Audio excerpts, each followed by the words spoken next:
Независимо дали сте запален планинар или просто сте избрали Велинград за своята почивка, не пропускайте да посетите един от най-емблематичните туристически обекти в района – Николова църква. Сгушена в меките прегръдки на Родопите, Николова църква се намира само на около 30-40 минути пешеходно разстояние от Велинград, като е разположена на една от най-популярните туристически пътеки в Велинград – Гергевана Стария чарк.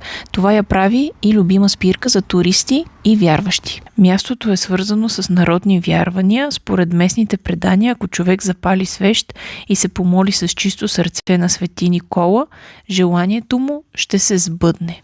Мястото има много древен происход.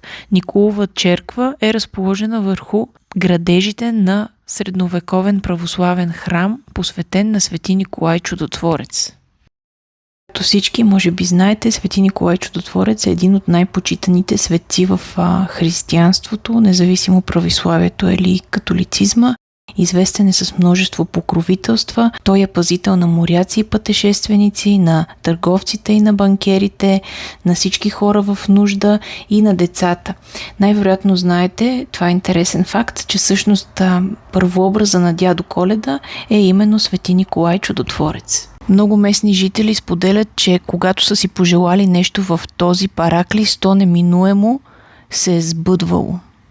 Всяка година на 6 декември тук се почита светеца. Вярващи идват, независимо от климатичните условия, за да запалят свещ, да присъстват на богослужение, водосвет и традиционния курбан за здраве. Но и през останалите дни мястото е прекрасно, има отлични условия за отдих. До параклиса са изградени чешма с чиста планинска вода, маси, навеси, а само на около 20 минути пеша се намира и живописната местност Стария чарк, за която ще разказваме друг път.